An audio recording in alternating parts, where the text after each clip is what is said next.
Le chanteur Claude François est mort cet après-midi. Il s'est électrocuté dans sa salle de bain en voulant changer une ampoule.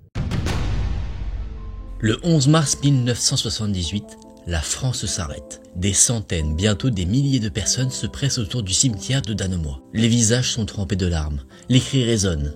Leur idole est morte. Claude François, le chanteur des foules, l'homme qui avait mis la France entière en musique, vient de disparaître brutalement. Officiellement, il s'agit d'un accident domestique plutôt absurde, dont il arrive à certains de rigoler, mais derrière ce drame, il y avait des années de lutte intérieure, d'obsession, de fragilité, car avant d'être un mythe, Claude François était un homme, et son histoire, loin des projecteurs, était celle d'une tragédie intime.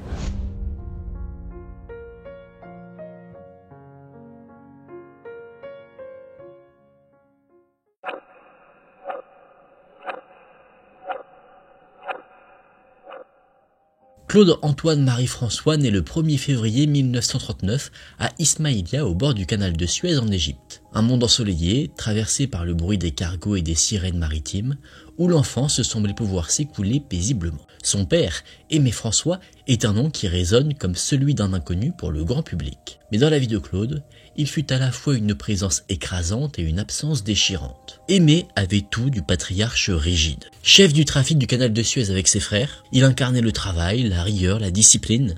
Et dans son foyer, à la maison, son autorité régnait. Si le père de Claude François fut une ombre rigide et glaciale, sa mère, Lucia Masei, incarna l'excès et la passion. Issue d'une famille italienne, elle fut très tôt marquée par la musique. Pianiste, avec 2 frères violonistes qui jouaient dans les films muets et les salons du canal de Suez.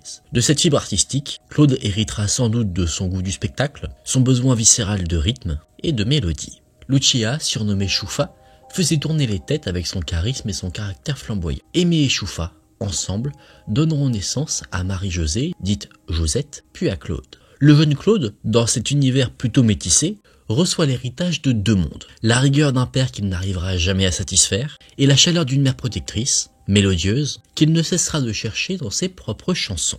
L'enfance de Claude François s'est passée dans une villa plutôt élégante, à Ismaïlia, une propriété qui appartenait à la compagnie qui gérait le canal de Suez. Sa famille vit dans l'aisance, avec des domestiques, une vie confortable, une vie en soi presque insouciante, mais cette bulle de privilège ne résiste pas à un événement énorme. Cet événement, c'est une guerre. Durant la Seconde Guerre mondiale, les bombardements allemands frappent la ville.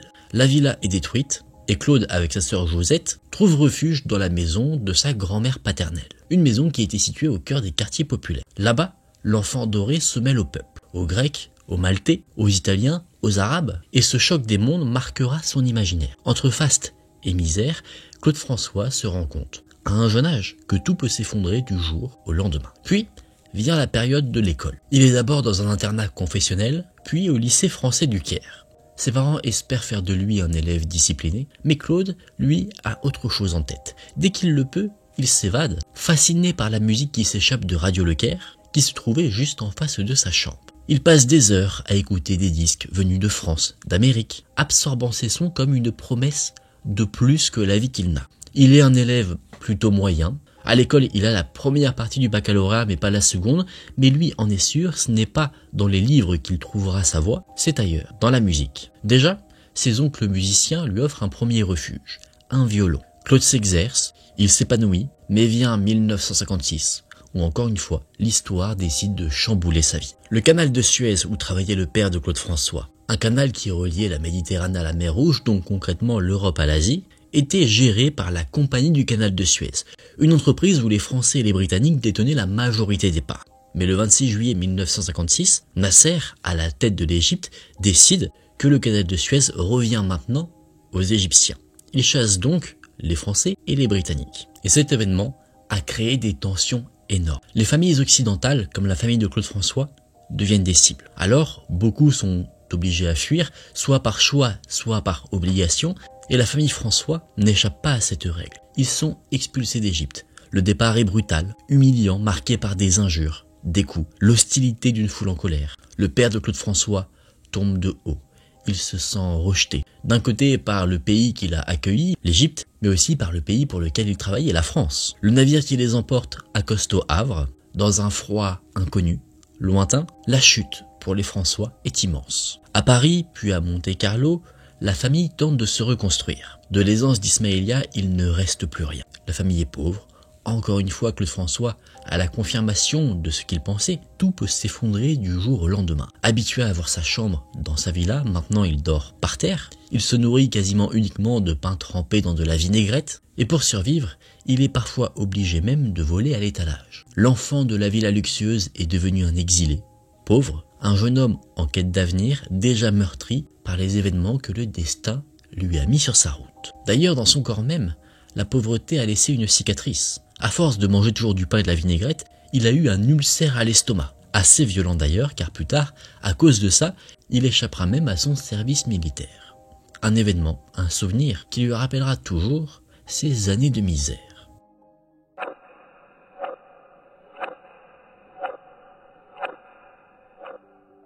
En 1958, Claude a 19 ans. Ce jeune exilé cherche un travail, il trouve une place dans une banque. Il est là, au milieu des costumes ternes, des chiffres, mais c'est le soir qu'enfin, il s'évade. Dans un petit orchestre formé avec des copains, il joue du tumba. Il se laisse happer par le rythme. La musique déjà gronde en lui comme une nécessité. Et très vite, il se faufile même dans le grand orchestre du Sporting Club de Monte-Carlo. D'abord, il est simple batteur, ensuite, il devient chanteur.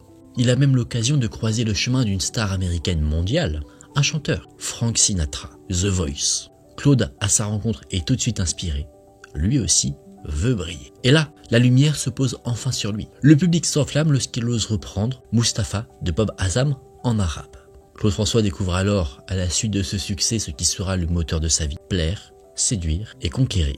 Il s'inscrit à l'Académie nationale de musique, il suit des cours de chant, de percussion, d'harmonie. Comme si chacune de ces disciplines devait le façonner, corriger ses failles, il est vraiment en plein apprentissage pour devenir quelqu'un. La légende qui marquera plus tard la France. Claude François a enfin trouvé sa voie, et il trouve aussi l'amour en la personne de Janet Woolacott, une danseuse qui se produisait au Sporting Club de Monte-Carlo. Il en tombe fou amoureux, au sens propre comme au figuré. En 1959, il chante dans l'orchestre de Marcel Blanchy. Il gagne enfin, grâce à sa passion, assez pour pouvoir nourrir sa famille sans travailler en plus en banque à côté. Mais son père, lui, désapprouve complètement sa carrière. Il le méprise presque. Aimé François voulait un fils comptable, pas un chanteur de cabaret. Le fossé entre père et fils devient un abîme, et son père, tant que Claude exercera une activité de saltimbanque, refuse de lui adresser la parole. Sa mère, Lucia, et sa sœur sont les seules à l'encourager, et ce sont elles qui lui donnent aussi la force d'avancer. En novembre 1960, il épouse à Monaco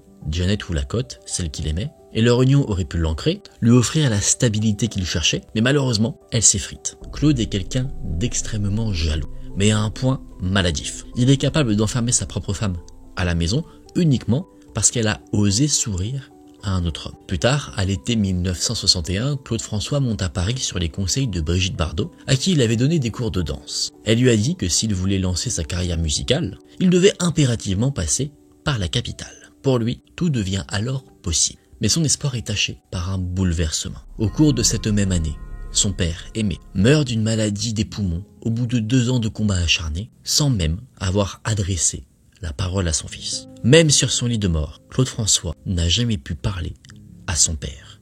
Même la mort n'a pas permis de réconcilier père et fils. Il n'aura jamais ces quelques mots qui auraient peut-être pu tout changer. Un « je suis fier de toi » venant de la bouche de son propre père. Des mots qu'il a attendus toute sa vie. Et cette blessure, il la portera jusqu'au bout. À Paris, au début des années 60, une révolution musicale s'annonce. Le rock, le twist, les yéyés, une jeunesse qui s'arrache les idoles de Salut les copains. Claude François tente alors sa chance. Il devient percussionniste d'un groupe, les Gamblers, mais généralement les cachets sont plutôt maigres. Alors il économise, il sait que son image est importante, alors il refait ce qui le complexe depuis longtemps, son nez. Il gagne alors un peu en confiance. Il enregistre son premier disque, le Naboot Twist, sous le pseudonyme de Coco. En Afrique, le titre séduit, mais en France, le succès n'est pas au rendez-vous. Et comme si le sort s'acharnait, Jeannette, son épouse, qui elle était engagée à l'Olympia, qui avait plus de succès à ce moment-là que Claude François, s'éprend d'un autre artiste, le chanteur Gilbert Bécaud. Et elle prend la décision de quitter Claude François. Lui goûte alors au mélange d'une maigre gloire naissante et d'une solitude plutôt amère. D'ailleurs, sa mère, de son côté, elle, se noie dans les jeux d'argent. Elle dilapide petit à petit l'argent qui restait à la famille et elle se fait interdire dans quasiment tous les casinos de France. Claude François comprend qu'il n'a plus le droit à l'erreur. S'il veut assurer sa survie et celle de sa mère, il doit réussir par tous les moyens. Au cours des années 60, ce qu'on appelle les yéyés ont la cote. Le concept est plutôt simple. Durant cette période, on n'avait pas accès comme aujourd'hui aux musiques internationales. Alors les maisons de disques achetaient des droits de musique étrangère et ensuite elles les reproduisaient en français. Donc elles gardaient la même mélodie, elles traduisaient les paroles pour en faire quelque chose qui sonne bien et ensuite c'était interprété par un chanteur et on avait une nouvelle musique. On voyait qu'une certaine musique marchait très bien aux États-Unis, on en achète les droits pour la France, on la traduit, on la fait chanter à quelqu'un, c'était le carton assuré. Et c'est dans ce style musical que Claude François va briller. Après l'échec de son debut Twist, il arrive à convaincre la maison de disques Philips de le laisser interpréter une chanson bien particulière. Une chanson qui était initialement réservée à un autre. Cette chanson, c'était Made to Love de Eddie Hodges. Un titre qui ne vous dit peut-être rien en version originale, mais qui deviendra à l'automne 1962 Belle Belle Belle. Enfin, c'est le succès. Claude François impose son sourire, son énergie, sa voix. À la télévision, dans ses Scopitone, il séduit la jeunesse entière. Et le 18 décembre 1962, il foule la scène de l'Olympia, dont il a toujours rêvé, en première partie de Dalida, déjà grande artiste. Le survivant d'Ismaïlia devient une idole en puissance. Sous la houlette de Paul Lederman, son impresario, Claude François n'est plus un simple chanteur prometteur. Il devient une machine à succès. Les tournées s'enchaînent, les tubes s'accumulent, marche tout droit, pauvre petite fille riche, dis-lui. Son allure de gendre idéale, ses chansons légères mais entêtantes, séduit un public féminin, principalement de plus en plus vaste. Mais derrière les sourires, Claude réfléchit encore à son image. Obsédé par le contrôle, il commande à un portraitiste, Michel Bourdet, un dessin hyper réaliste de son visage. Ce tracé net, presque figé, devient pour lui une révélation. L'artiste a trouvé en ce portrait son double idéal, celui qu'il doit incarner sur scène. Le 5 avril 1963, il foule pour la deuxième fois la scène mythique de l'Olympia au sein d'un gala consacré aux nouvelles idoles. La jeunesse hurle, l'acclame, et quelques mois plus tard, son titre « Si j'avais un marteau », l'adaptation de la chanson de Pete Seeger « If I Had a Hammer » se hisse en tête des classements. Là, Claude François reçoit ses 2 premiers disques d'or. Le garçon pauvre d'Ismaïlia, qui avait été humilié sur les quais du Caire, possède désormais un appartement à Paris, boulevard d'Aix-Elmance, et bientôt un moulin à Danemois où il y installe sa mère et sa sœur. Le fils en quête de reconnaissance bâtit enfin son royaume. Mais même dans la sécurité d'un foyer, les ombres du passé peuvent ressurgir. Sa maman, Choufa, n'a jamais vraiment réussi à se débarrasser de ses excès, ses vices. Toujours accro au jeu, elle emprunte de l'argent aux amis de Claude. Elle réalise même des accords avec des casinos, indiquant que si Claude joue gratuitement, alors ses dettes seront annulées. Le chanteur, détruit que sa propre mère entache son image, la chasse de la maison familiale. Et en plus de ça, malgré le succès, Claude manque toujours d'un aspect qui lui est essentiel dans sa vie, l'amour. Il interprète la chanson « Je sais », une chanson déchirante, racontant sa relation avec son ex-femme, Janet, une relation qui l'a tant marqué que jamais plus après, il ne se remariera de sa vie. Ces concerts déclenchent des scènes d'hystérie incontrôlables. Claude est devenu plus qu'un chanteur, il est devenu une idole vivante. Un miroir où se projette toute une génération. Et c'est au cœur de ses fans que Claude François a retrouvé l'amour. Une jeune fille blonde se rendait régulièrement à ses concerts. Remarqué par Claude, il l'a rencontrée fréquemment dans sa loge. Et cette jeune fille, c'était France Gall. Il avait 25 ans, elle 17. Et il voit en elle, à ce moment-là, tout ce que Janet n'a pas pu lui offrir, une dévotion envers sa propre personne. Leur liaison, passionnée, secrète, durera plusieurs années, marquant la vie sentimentale et artistique de Claude. Et puis, le destin le rappelle à sa fragilité. Le 25 février 1965, en plein gala, la scène s'effondre sous ses pieds. Claude François en sort avec plusieurs côtes brisées, causant 5 semaines d'immobilisation. Pour un homme qui vit toujours dans le mouvement, c'est une condamnation temporaire, mais aussi une alerte. Une alerte à ce qu'il s'était déjà dit bien plus tôt dans sa vie. L'ascension peut se briser en une seconde. France Gall, de son côté, participe à un événement incroyable, l'Eurovision, un concours que Claude désapprouve. Voulant vivre sa passion, elle y va. Et mieux que ça, elle gagne. France, comme la tradition le veut, doit chanter une nouvelle fois la chanson qui lui a fait gagner le concours. Poupée de cire, poupée de son. Mais avant cela, elle désire partager l'heureuse nouvelle avec la personne qu'elle aime. Et au téléphone, jaloux, Claude François a une réaction inimaginable. Il la quitte. Quelques minutes après, quand le public découvre à nouveau l'artiste qui a gagné le concours, il est loin d'imaginer qu'elle venait tout juste de se faire briser le cœur. De son côté, Claude François, comprenant qu'à chaque moment, sa vie comme sa carrière peuvent s'effondrer, décide une nouvelle fois d'innover. Et en 1966, il transforme son image. Apparaissent là les Claudettes, des danseuses emblématiques qui feront de ces spectacles des chorégraphies réglées au millimètre. Le dessin de Michel Bourdet, cette inspiration que Claude avait eue, devient son effigie officielle. Il n'est plus désormais qu'un chanteur, il devient une marque, une icône. Et puis vient 1967, la période où tout bascule. Rongé par sa relation avec France Gall, extrêmement tumultueuse, Claude François décide de créer la chanson qui marquera sa vie. Une chanson mélancolique qui raconte l'histoire d'un couple qui se déchire, comme d'habitude. Une chanson qui deviendra universelle, gravant le nom de Claude François dans l'histoire de la musique mondiale, car un artiste américain, comme Claude François faisait au début de sa carrière, avec les années yéyé, reprendra sa chanson en la traduisant. Comme d'habitude deviendra My Way, interprété par Frank Sinatra. L'homme lui-même qui a inspiré Claude François reprend Claude François. Enfin, il avait la reconnaissance à laquelle il aspirait tant. Mais finalement, pas de l'homme dont il espérait tant la recevoir, son propre père. My Way deviendra plus tard un monument planétaire, la chanson la plus reprise du monde. Mais ce même monde oubliera souvent le nom de celui qui l'a fait naître. La fin des années 60 marque un tournant. Lassé de dépendre des autres, Claude François fonde sa propre maison de disques, Flèche. Désormais, il est maître de son destin artistique. Il signe des jeunes talents, Liliane Saint-Pierre, Alain Chamfort, comme s'il voulait transmettre son feu à d'autres, les guider comme lui a pu être guidé quand il a commencé, mais il reste tout de même consumé par une quête sans fin. Créer, contrôler et séduire. Côté cœur, il rencontre Isabelle Fauré, mannequin lumineuse. Elle devient sa compagne et lui donne 2 fils, Claude Junior, puis Marc. Mais même dans le bonheur d'avoir une famille, Claude préfère cacher. Les naissances sont gardées secrètes. Claude François veut représenter le gendre idéal, et le gendre idéal doit rester célibataire pour son public. Mais le chanteur comprend qu'il ne peut pas cacher ses enfants éternellement. En tant qu'idole, il sait qu'il est épié, que n'importe qui, à n'importe quel moment, pourrait découvrir son secret. Alors, encore une fois, il choisit de prendre les choses en main. D'abord, il plaisante Claude Junior au grand public. Ensuite, après la naissance de Marc, il leur fait jouer un rôle. Claude François a 2 enfants, mais pour le monde, il n'en a qu'un. Parfois, Marc doit jouer le rôle de Claude Junior, et ainsi de suite.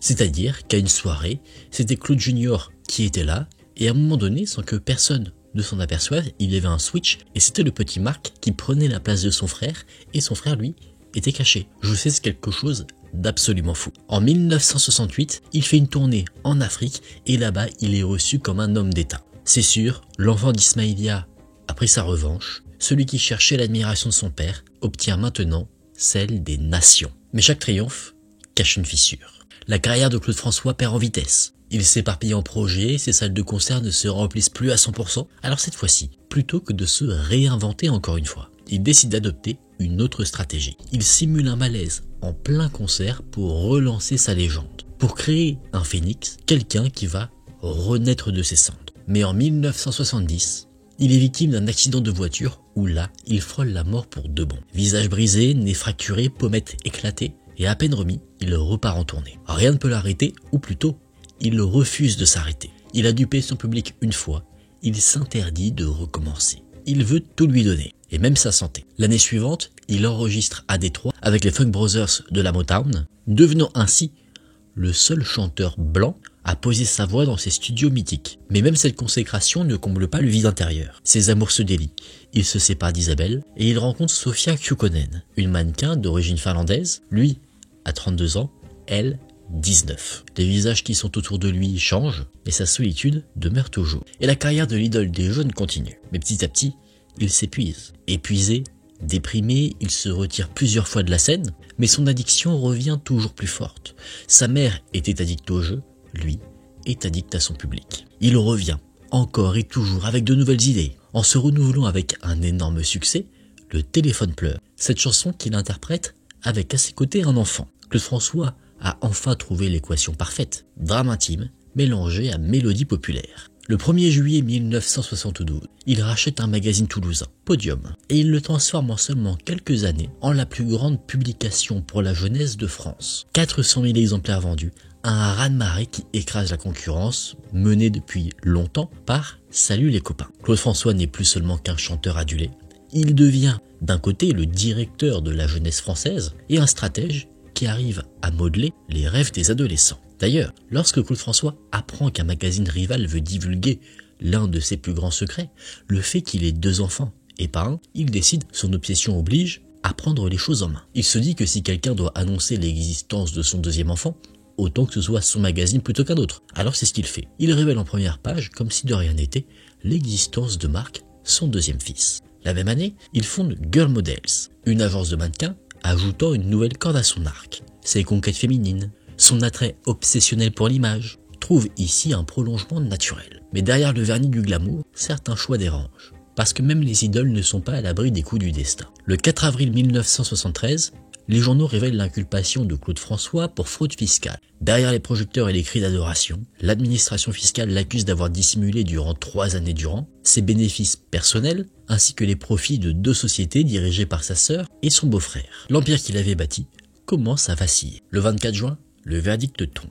8 mois de prison avec sursis, 25 000 francs d'amende et surtout un arriéré de près d'1 demi-million de francs à régler. Ce fut une humiliation publique pour un homme obsédé par son image. Le même jour, sa propriété, le moulin de Danemoy, manque de se transformer en tombeau. Une dépendance prend feu alors qu'Isabelle et ses 2 enfants se trouvent à l'intérieur. Grâce à l'intervention courageuse de jeunes du village, tout le monde, heureusement, est évacué à temps. Claude, qui était en tournée, découvre quelques jours plus tard l'étendue des dégâts. Et l'ombre du doute l'envahit. Parce que quelques semaines plus tôt, un cocktail Molotov avait été envoyé contre ses bureaux parisiens. Alors était-ce un hasard? Un avertissement? L'affaire ne sera jamais élucidée. Mais comme toujours, Claude François rebondit. La musique, la scène, la ferveur de son public l'emportent à nouveau. Pourtant, cette condamnation reste comme une tache sombre sur sa trajectoire. La preuve que même les rois de lumière peuvent être rattrapés par leur ombre. En 1974, il crée la revue Absolue, un magazine de charme destiné à rivaliser avec lui ou Playboy. Sous le pseudonyme François Dumoulin, il photographie lui-même des femmes, parfois très jeunes, parfois mineures, dans l'intimité de sa résidence, le moulin de Danemoy. Ces clichés, bien sûr, choquent, et le ministère de l'Intérieur impose que le magazine soit vendu sous sachet scellé. C'est-à-dire que ce n'est pas un magazine qu'on peut feuilleter dans une librairie comme ça. Il faut l'acheter pour l'ouvrir et là on peut le feuilleter. Même ses proches s'inquiètent suite à cette activité. Cette activité pourrait clairement ruiner son image d'idole populaire. Alors Claude François revend ses droits en 1976, abandonnant cette aventure assez problématique. En 1975, au Jardin des Tuileries, 30 000 personnes crient son nom. Des confettis pleuvent, un feu d'artifice éclate presque en son honneur. À l'Élysée, il chante pour le président Valéry Giscard d'Estaing. Vraiment, le petit garçon d'Égypte est devenu une gloire nationale. Mais plus la gloire grandit, plus un vide se creuse. Le 5 septembre 1975, alors en voyage à Londres, Claude François frôle la mort. L'hôtel Hilton est frappé par une attaque à la bombe. Il y aura 2 morts et 63 blessés. Claude François était là au moment où la bombe a explosé. Il ne doit sa vie qu'à une seule femme, une cliente qui était juste devant lui, qui l'a protégé involontairement de l'explosion. Elle était simplement un peu plus grande que lui, ce qui l'a protégé du souffle. Claude François a survécu. La femme, elle, a eu le visage fauché. La seule blessure que Claude François aura sera l'explosion de ses tympans. Encore une fois, le hasard, ou le destin, a choisi de l'épargner à ce moment-là. Toujours en quête d'innovation, il se réinvente. Encore au cours de l'année 1976, il lance son parfum, Eau Noire. Il anime sa propre émission La Bande à Clo-Clo. Il s'affiche avec sa nouvelle compagne, Kathleen Jones, une américaine. Et l'année qui suit, en 1977, il enchaîne des chansons qui font des cartons.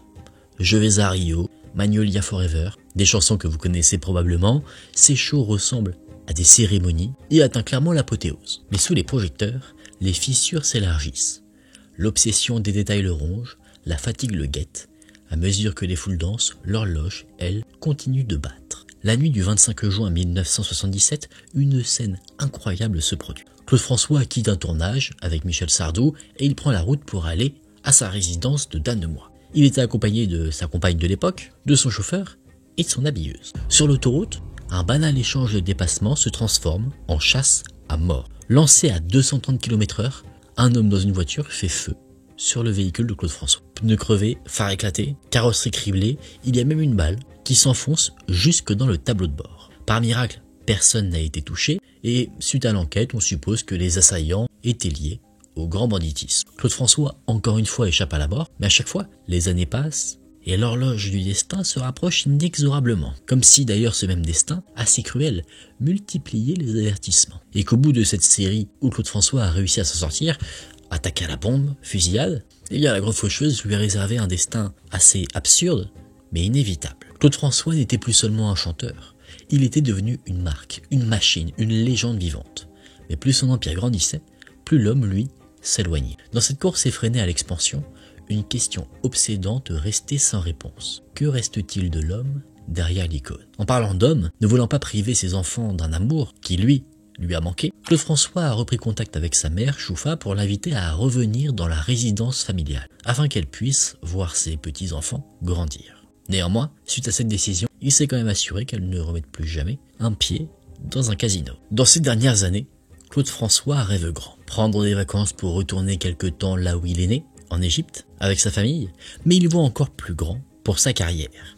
Conquérir l'Angleterre. En 1976, il adapte le téléphone pleure en anglais et la chanson se hisse jusqu'au top 40. C'est une percée modeste, mais un début. Il collabore avec des artistes étrangers, il multiplie les adaptations et les compositions destinées à une portée hors de la France. Désormais, Clo-Clo ne veut pas être qu'une star française, il veut devenir une icône internationale. En octobre 77, il incarne des chansons en anglais pour une émission franco-britannique et il est en train de toucher presque du doigt ce rêve d'universalité, de conquérir le monde qui le hante toujours. Et les semaines qui suivent encore, il enchaîne encore et encore. Jusqu'au 24 février, à Lyon, où il réalise un concert, mais ce fameux concert, il a quelque chose de très particulier. Quelque chose qu'à ce moment-là, tout le monde ignore, c'est que ce sera le dernier que Claude François fera. Le 9 et 10 mars, en Suisse, il enregistre une émission spéciale pour la BBC. C'est là qu'on voit ses dernières compositions, ses ultimes interprétations, dont Alexandrie Alexandra, qui deviendra posthume éclatante d'énergie, comme une sorte de fête lancée à la veille de sa disparition. Le 10 mars, au soir, il rentre à Paris. Il accorde une dernière interview, presque anodine, à une jeune journaliste qui était encore apprentie, Vera Baudet. Il lui confie quelques mots, sans savoir que ce seront ses derniers.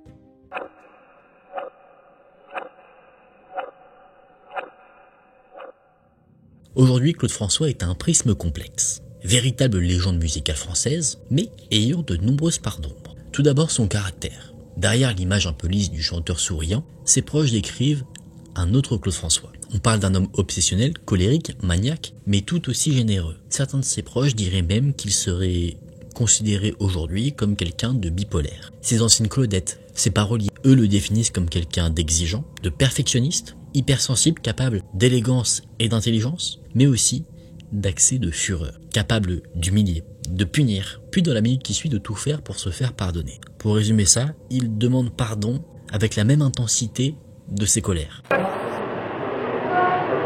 Sèche-moi ça vite. Ce mec. Allez les mouches, il y a les taureaux là-bas, pas ici.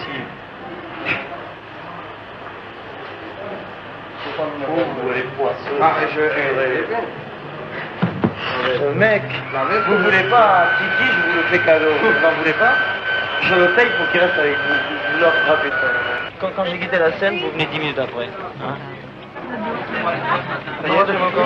Vous n'avez pas l'impression de faire quand même du matraquage? Développer votre pensée, j'essaierai de développer ma réponse. C'est-à-dire qu'à partir du moment où vous...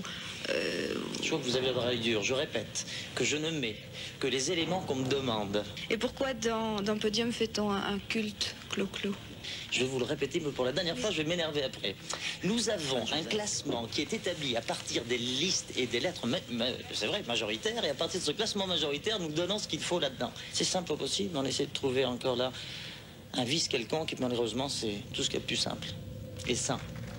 Santé à la fin. D'autres témoignages dressent un portrait encore plus sombre. Selon le magazine Marianne, Claude François était un homme jaloux à l'excès, presque paranoïaque, tyrannique dans son cercle intime. Mais son autorité ne s'arrêtait pas à ses amours. Claude François pouvait être un despote avec ses musiciens, ses techniciens et ses danseuses. Il distribuait des amendes pour une fausse note, une lumière mal réglée, un détail oublié. Il pouvait se montrer violent, frapper un employé pour un spot défectueux, licencier à chaud, avant de rappeler quelques jours plus tard en s'excusant. Ses colères claquaient comme des coups de tonnerre, blessant autant qu'elles fascinaient. Il était à la fois ange et tyran, hypersensible et violent. Ses colères, ses obsessions, ses blessures intérieures se traduisaient en un contrôle maniaque du monde qui l'entourait. Comme si tout devait obéir à son tempo, sous peine de briser l'illusion. Vient ensuite ses relations avec les femmes. Parmi elles, des admiratrices patientant des heures devant sa loge, espérant être remarquées par leur dieu vivant. Isabelle Catellan, journaliste et ancienne rédactrice en chef de Podium, parle d'un artiste déifié, harcelé par ses fans mais qui sut aussi les mettre en scène, parfois jusque dans son propre magazine de charme, Absolu. Elle ajoute qu'il n'était pas le seul chanteur à coucher avec ses fans, mais lui, il a eu la naïveté d'en parler. En 2018, lors du 40e anniversaire de sa mort, la lumière médiatique se tourne à nouveau vers cette face dérangeante. Son attirance affichée pour les très jeunes filles, et puis il y a une archive, un entretien accordé à la RTBF dans les années 70. Claude François y parle sans détour, avec une sincérité troublante. Je pense qu'il y a une espèce d'attirance, quelle qu'elle soit, et puis il y a une obsession et pas d'obsession. Moi je suis obsédé carrément. Et puis je suis obsédé par la catégorie de filles qui viennent me voir. Je vais te dire, c'est, même si ça peut paraître physique, parce que, bon, on me dit, bon, tu aimes les fruits verts, t'aimes les petites filles dès qu'elles ont de 15 à 18 ans, après 18 ans, c'est des vieillards, on n'en parle plus. Alors je dis, c'est un petit peu ça, et en fait, c'est le contraire. J'aime ou jusqu'à 17-18 ans, après, je commence à me méfier. Bon, Dieu seul sait si j'ai des aventures au-delà de 18 ans, bien sûr, heureusement. Mais après 18 ans, je me méfie, parce que les filles commencent à réfléchir, elles sont plus naturelles, etc. Ça commence même quelques fois avant. Et puis, on retrouve cette forme humaine et équilibrée après une bonne trentaine d'années. Il y a une espèce d'horrible moyenne entre 18 et 30 ans. J'aime pas les filles là. Entre cet âge-là, elles se sentent obligées de prendre position, etc. Et elles ne deviennent plus cette espèce de rêve que représente pour moi la fille, c'est-à-dire cette espèce de chose instinctive type. Ces mots, choquants aujourd'hui, témoignent d'une époque mais aussi d'un homme enfermé dans ses contradictions. Un séducteur compulsif, incapable de trouver l'équilibre, toujours dans l'excès, jusqu'à se mettre en danger lui-même.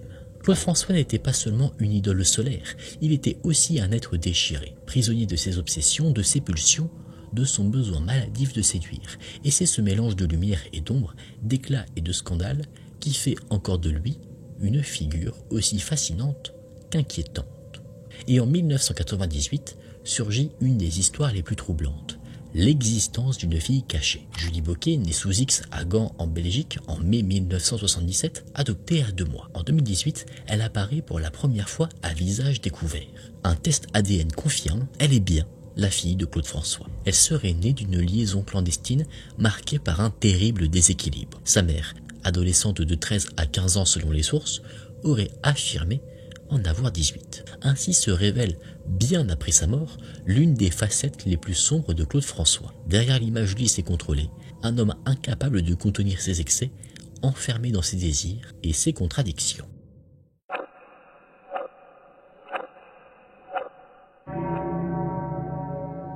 Le destin est là, suspendu, prêt à frapper. L'homme qui n'a jamais cessé de courir, de chanter, de séduire, d'innover, se rapproche de son ultime rendez-vous. Dans la nuit du 10 au 11 mars 1978, Claude François rentre dans son appartement parisien. Sa compagne l'attend et peu de temps après avoir posé ses valises, les fusibles sautent. Événement courant dans la vie du chanteur, mais en bon obsessionnel du contrôle, il avait pris les choses en main. Quelques jours plus tôt, il avait fait venir un électricien pour inspecter l'installation. Malheureusement, l'homme n'avait pas pu accéder à la chambre du chanteur, ni à sa salle de bain, car il était encore en train de dormir au moment de son passage. Plus tard, cette même journée du 11 mars 1978, Claude François s'apprête à rejoindre Michel Drucker pour le tournage d'une émission, mais avant de sortir, il s'attarde sur un détail comme il a l'habitude de le faire. Dans sa salle de bain, l'applique électrique au-dessus de sa baignoire est légèrement de travers. Claude François, maniaque du contrôle, ne supporte pas ce désordre, alors il tend la main. Ses doigts touchent le cuivre dénudé, le courant l'emporte, une secousse fulgurante traverse son corps. Claude François reste figé, collé au métal, prisonnier de ce détail qu'il voulait corriger. Ironie cruelle, l'électricien devait revenir quelques jours plus tard. Cataline, sa compagne, est alertée par le bruit. Elle se précipite. Protégée par ses semelles en bois, elle parvient à l'arracher de l'applique. Les pompiers arrivent, la ventilation artificielle, le massage cardiaque. Le cœur repart, puis s'arrête définitivement. À 14h45, la vie de Claude François s'éteint. La nouvelle explose à 16h sur les ondes. La France entière bascule dans la stupeur. Les bulletins spéciaux se succèdent, les visages s'effondrent. Les fans pleurent, certains s'évanouissent. Dans la rue, on s'interpelle, incrédule. Claude François est mort. Le hasard cruel ajoute à la tragédie. Son dernier 45 tours, Alexandre et Alexandra, paraît le 15 mars, le jour même de ses obsèques. Dans l'église Notre-Dame d'Auteuil, à Paris, des milliers de fans se massent à l'extérieur, pleurant leur idole. Son corps, embaumé comme celui d'Elvis Presley, repose désormais au cimetière de Danemois, vêtu d'un costume bleu nuit, chemise blanche. Ainsi s'achève la course d'un homme qui voulait tout contrôler. Son image, ses spectacles, sa carrière, même l'angle d'une lampe. Mais que le destin a emporté dans un geste banal, dérisoire. Et pourtant, Claude François n'est pas mort. Sa voix, ses chansons, sa silhouette vibrent encore dans l'imaginaire collectif. Comme d'habitude, né d'une rupture intime, est devenu My Way, l'hymne planétaire de la dignité et de la chute. Chanté de Sinatra à Presley, en passant par Robbie Williams ou Céline Dion. Partout dans le monde, sa musique continue. Claude François restera ce paradoxe. Un homme qui a vécu comme un feu, brûlant chaque seconde, obsédé par l'idée de briller, et qui, au terme de cette course, n'a trouvé qu'une fin que beaucoup considèrent absurde. Mais son héritage, lui, est éternel. Claude François reste un paradoxe. Derrière l'idole solaire, il y avait un homme rongé par ses blessures, obsédé par les tailles, tour à tour généreux et tyrannique, fragile et colérique, séducteur compulsif et enfant en quête d'amour. Sa vie fut une course effrénée, faite de triomphes flamboyants, d'excès, de colère, de conquête, mais aussi de solitude, de peur de l'abandon, de dérives que l'histoire, encore aujourd'hui, interroge. Il a bâti un empire à la force de sa volonté, imposé ses chansons dans toutes les mémoires, créé une image qui continue encore de traverser les générations, mais il a aussi blessé, parfois brisé, ceux qui gravitaient autour de lui. Et l'homme a toujours été inséparable de l'idole. Impossible de séparer la lumière de l'ombre. Sa mort, considérée pour beaucoup comme absurde, banale, reste néanmoins comme un symbole, un geste dérisoire, redresser une lampe a mis fin à la vie d'un homme qui voulait tout contrôler. Comme si le destin avait voulu lui rappeler qu'on ne pouvait jamais vraiment tout maîtriser. Et pourtant, malgré les scandales, malgré les controverses qui l'entourent, son héritage demeure colossal. Comme d'habitude, devenu My Way est probablement l'une des chansons les plus universelles du XXe siècle. Et encore aujourd'hui, c'est sûr que vous en avez déjà entendu, on passe dans les mariages, dans les anniversaires, dans les fêtes. Les chansons de Claude François, ça a toujours été des chansons qui rassemblent. C'est toujours des chansons, peu importe l'âge, que tout le monde connaît. Claude François incarne, à sa manière, la beauté tragique des idoles de l'époque. Éphémères, contradictoires, humaines dans leurs excès. Sa vie fut une flambée, sa chute, un drame. Mais ces chansons, elles, n'ont jamais cessé de battre, comme un cœur qui refuse de s'arrêter.